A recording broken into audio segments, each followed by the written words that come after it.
बिस्मिल्लाहिर्रहमानिर्रहीम, अस्सलाम वालेकुम। पाकिस्तान और दुनिया भर में देखने और सुनने वालों को अब्दुल कादिर का सलाम। आज का व्लॉग थोड़ा लेट आने पर माजरत खाऊं बिकॉज कुछ मुलाकातें थी, कुछ अरकान कौमी असम्बली से मिला, ख़ासतौर पर एक ऐसे रुकने कौमी असम्बली जो जब से इलेक्शन जीते हैं वापस अपने हलके में नहीं जा पाए। आपको अंदाज़ा होगा कि कौन सी पार्टी के हैं, और ऐसे हालात में जब 1 लाख से ज़ायद लोगों ने उन्हें वोट दिया हो और वो फिर भी उन लोगों की नुमाइंदगी के लिए अपने हलके का रुख ना कर सकें, तो बड़ी अजीब व गरीब सी मालूमात मिली। कुछ ऑफ द रिकॉर्ड चीज़ें डिस्कस हुई, तो कभी वक्त आएगा तो आपसे शेयर करेंगे, लेकिन बड़ी हैरान कुन तफसीलात थी। एनी हाउ, आपने कुछ अर्सा पहले ये तो सुना कि कौमी हुकूमत का एक फार्मूला, कि कौमी हुकूमत बनाई जाए जिसमें सारी जमातों को शामिल किया जाए। आजकल एक यूनिटी गवर्नमेंट का फार्मूला भी सरफेस पे आ रहा है कि जनाब कोई यूनिटी गवर्नमेंट जो है वो बनाई जाए, लेकिन कैसे, क्या उसका एजेंडा होगा, वो तफसीलात भी अब आने लगी हैं।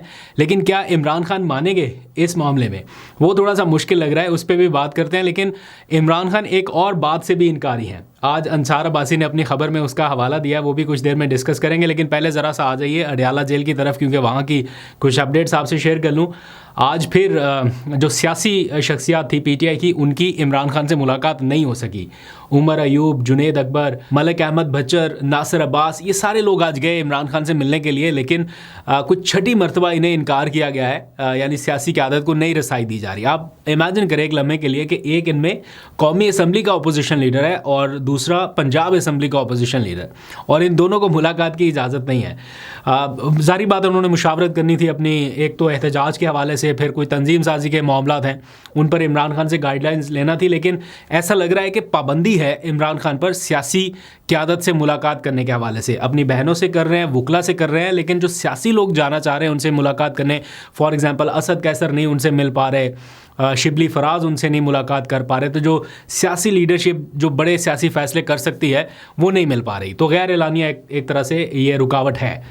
तो आज कुछ देर पहले अपोजिशन इत्तेहाद का एक इजलास होना था जिसमें कुछ चीज़ें तय होनी थी मौलाना फजलुर रहमान के हवाले से, उनकी शमूलियत के हवाले से। तो ज़ाहिर बात है अप्रूवल इमरान खान से मिलना था, तो वो इजलास भी कुछ देर पहले पता चला कि पोस्टपोन हो गया। पहले तलब किया गया था, लेकिन इन हालात में वो अब इजलास भी नहीं हो रहा। तो मौलाना के हवाले से अभी भी चीज़ें पेंडिंग हैं कि जैसे सलमान अकरम राजा कहते हैं कि इमरान खान साहब ने हिदायत दी है कि मौलाना के साथ आगे बढ़ें। जुनेद अकबर का मैं बयान सुन रहा था, वो कह रहे हैं कि मौलाना को हमसे तहफ़्फ़ुज़ात है और हमें मौलाना से हैं, लेकिन इमरान खान से बात करेंगे, जो वो कहेंगे उस तरह से फिर आगे बढ़ेंगे। तो इमरान खान से तो बात ही नहीं हो रही, तो इसलिए ये मामला कहीं ना कहीं पेंडिंग है। और फिर जो मौलाना की जमात के लोग हैं, मैं गफूर हैदरी को सुन रहा था, वो कह रहे हैं कि पीटीआई के वो लोग जो बाहर हैं, जेलों से बाहर हैं, यानी यहाँ पर मौजूद हैं दाएँ बाएँ, जब तक इमरान खान उनको बाइख्तियार नहीं बनाते तो मामला आगे कैसे बढ़ सकते हैं। वो ये चाहते हैं कि फ़ैसला साजी जो है वो इमरान खान से निकल के बाहर की जो लीडरशिप है उनके पास आए, ताकि मामला आगे बढ़ सके। हर बात पे इमरान खान की अप्रूवल लेने के लिए जेल जाना, फिर मुलाकातें ना होना, तो उनसे चीज़ें डिले हो रही हैं, उनकी नज़र में उन्हें ऐसा लग रहा है। बट पीटीआई के लोग कहते हैं कि नहीं, हमारा फाइनल अथॉरिटी, फाइनल अप्रूवल जो है वो इमरान खान की जानिब से होनी है।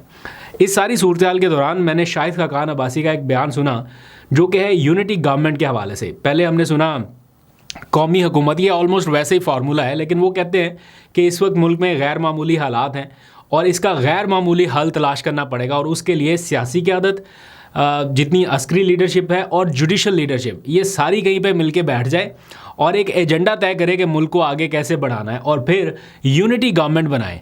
अब यूनिटी गवर्नमेंट कैसे बनेगी, इसमें ऑब्वियसली फिर सारा वो चूं-चूं का मुरब्बा हो, और इमरान खान इस तरह की गवर्नमेंट को सपोर्ट करे एक ऐसे वक्त में जब वो ये समझते हैं कि उनके पास 2/3 अक्सरियत का मैंडेट था उनकी पार्टी के पास, जो कि उन्हें नहीं मिला, और अब वो एक यूनिटी गवर्नमेंट का हिस्सा बन जाए। अपने कॉज को क्या वो इससे फ़ायदा पहुंचाएंगे या नुकसान, इसका आपने अपनी राय का इजहार करना है। क्या ऐसा हो सकता है, मुझे मुश्किल लगता है। इसी सारी सूरत हाल के दौरान मैं अंसार अब्बासी की एक खबर पढ़ रहा था जिसमें उन्होंने एक बार फिर बताया है कि पीटीआई के बैकडोर मुज़ाकरात के हवाले से कोई मामलात ख़राब हुए हैं, यानी तहरीक इंसाफ की सोशल मीडिया की टीम को उन्होंने कोई ज़िम्मेदार ठहराया, और हर कुछ चंद दिनों के बाद उनकी ऐसी खबर सामने आती है जिसमें वो बैकडोर चैनल के हवाले से कोई ना सेम चीज़ें जो हैं वो अलग लफ्ज़ों में बताते हैं कि जनाब बैकडोर पीटीआई कोशिश कर रही है और वो हो नहीं पा रहा। इस तरह का क्रक्स होता है। अभी वो कह रहे हैं कि ताज़ा तरीन एक धचका लगा क्योंकि पीटीआई की सोशल मीडिया टीम जो है वो बड़े जारहाना किस्म के ट्वीट्स कर रही है और कुछ मुतनाज़ा मवाद जो है उसका तबादला हुआ है पीटीआई के लोगों के साथ कि जनाब ये आपकी तरफ से आ रहा है as per Ansar Abbasi report.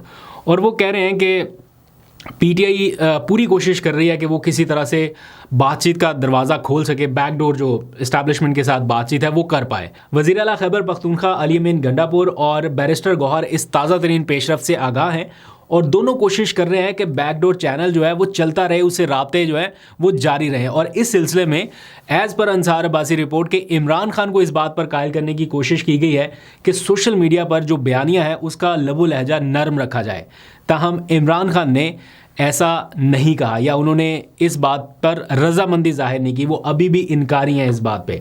तो इमरान खान का मूड तो अभी भी वैसा ही है, एग्रेसिव ही है और वही रिफ्लेक्ट होता है फिर उनके सोशल मीडिया अकाउंट पे। और बदले में फिर पीटीआई के ऊपर सख्तियां जारी हैं। आज हमने देखा ओन अब्बास बप्पी एक बार फिर से गिरफ्तार हुए, उनके हवाले से एक हमने एफआईआर भी देखी, वाइल्ड लाइफ की है, गालबन उन्होंने कोई शिकार के कवानीन की कोई खिलाफ वर्जी की, तो उसके ऊपर जिस तरह से गिरफ्तारी हुई है उसके ऊपर पीटीआई एहतजाज कर रही है कि ये कोई तरीका नहीं है घरों में जाके ये सारा कुछ करने का। वैसे भी ये गिरफ्तारी हो सकती थी, लेकिन ये इस वक्त का सारा मंजरनामा है। खैर, थोड़ा सा आगे बढ़ के अगर अदलिया के हवाले से बात करें तो अदलिया के हवालों से भी कुछ खबरें आ रही हैं। आज तकरीबन 1 साल के अरसे के दौरान लाहौर हाई कोर्ट के दूसरे जज साहब ने इस्तीफ़ा दे दिया है। जस्टिस अब्दुल अजीज़ ने अपना इस्तीफ़ा दिया है। ज़ाती वजूहात उन्होंने बयान किए हैं कि मेरी ये ज़ाती वजूहात हैं तो मैं नहीं कैरी कर सकता।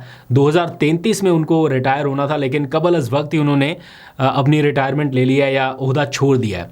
इससे पहले हमने देखा था जस्टिस शाहिद जमील थे, उन्होंने भी इस्तीफ़ा दे दिया था। तो जजेस जो हैं उनका सस्टेन ना कर पाना ये एक अलग मामला है या वाकई कोई रीज़न है, बहरहाल इसके ऊपर डिबेट हो सकती है।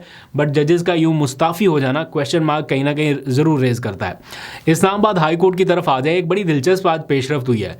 जस्टिस बाबर सत्तार ने अपने सेक्रेटरी से कहा कि वो रजिस्ट्रार को एक ख़त लिखे, जो कि लिखा भी गया। और उसमें जस्टिस बाबर सत्तार ये कहते हैं कि मेरे इल्म में ये बात लाई गई है कि कोर्ट स्टाफ जो है वो रिलीफ लेने वाले साइलिन और वकला का पीछा करता है ताकि उनसे रकम का मुतालबा किया जा सके। और ये जो स्टाफ ये कर रहा है ये कहाँ से आया है? वो कह रहे हैं कि दीगर हाई कोर्ट से ट्रांसफ़र होकर यहाँ पर पोस्ट होने वाला जो स्टाफ है वो ये सारा कुछ करता दिखाई दे रहा है। और इस किस्म की रिपोर्ट्स उन्हें मौसूल हो रही हैं। जैसे किसी साइल को रिलीफ मिल गया तो उसके पीछे बढ़ गए कि जनाब बड़ी खुशी की खबर है, आपका नाम ECL से निकल गया या आपका मुकदमा खारिज हो गया। तो वो उस तरह से कोई वो जैसे एक रिवायती सा तरीक़ाकार होता है। तो ये सारी चीज़ें रिपोर्ट हो रही हैं। तो वो कहते हैं कि ये बहुत तशवीशनाक है। स्टाफ का किसी भी साइल से रकम का मुतालबा करना ये रिश्वत के ज़मरे में आता है और मिसकंडक्ट है। इंसाफ की फराहमी के बदले ऐसा लगता है कि जैसे रेंट लेने की कोशिश की जा रही है। और वो कहते हैं कि दीगर हाई कोर्ट्स में तो ऐसा होता था, लेकिन अब इस्लामाबाद हाई कोर्ट में भी इस तबाहकुन प्रैक्टिस ने सर उठाना शुरू कर दिया है। लिहाजा इसको फौरी तौर पर जड़ से ख़त्म करना ज़रूरी है। और ये उन्होंने ख़त लिखा है चीफ जस्टिस साहब को कि डोगर साहब आप ज़रा देखें इस मामले को कि ये सारा कुछ क्या हो रहा है। और फिर उन्होंने रजिस्ट्रार से ये कहा है कि कोर्ट रूम्स की और कॉरिडोर्स की सारी फुटेजेस मौजूद हैं, आप चाहें तो गुज़िश्ता 2 हफ्तों की फुटेजेस निकाल के देख सकते हैं कि क्या स्टाफ मुतालबा करके रकम ले रहा है या नहीं ले रहा। और अगर ऐसे मुतालबात की रिपोर्ट्स दुरुस्त साबित हों तो मुलव्वस जो अफसरान हैं या अहलकार कह लीजिए उनके ख़िलाफ़ एक्शन लिया जाए। तो ये इस वक्त की सारी सिचुएशन है। जाते जाते 2 खबरें और। पाकिस्तान के ऊपर सफरी पाबंदियों के हवाले से कुछ खबरें गर्दिश कर रही हैं। ऑल्दो के दफ्तर खारजा ने कहा है कि वो ऐसी किसी खबर से वाकिफ़ नहीं है, लेकिन बैन अल-अक़वामी जरीदे ये खबरें लगा रहे हैं कि अमेरिका ये मूव कर सकता है या ट्रंप ये मूव कर सकते हैं अफ़गानिस्तान और पाकिस्तान पर सफरी पाबंदियाँ आयद करने के हवाले से। अभी तक ये वाज़े नहीं हो सका कि ये सारे लोगों के ऊपर ही हैं या कुछ लोगों के ऊपर है, लेकिन बहरहाल ये चीज़ें सर्कुलेट कर रही हैं। तो अल्लाह ना करे कभी ऐसा हो, लेकिन अगर ये होता है तो ये एक मेजर ब्लो हो सकता है दोनों मुल्कों के ताल्लुकात के हवाले से भी, और ओवरऑल पाकिस्तानियों के लिए भी ये कोई बहुत अच्छी खबर नहीं है। अल्लाह करे कि ऐसा ना हो। तो देखते हैं आने वाले दिनों में अमेरिका इस हवाले से क्या फ़ैसला करता है। आपको अपडेट करते रहेंगे। अभी तक के लिए इतना ही। अपना बहुत सा ख्याल रखिए। अल्लाह हाफिज़।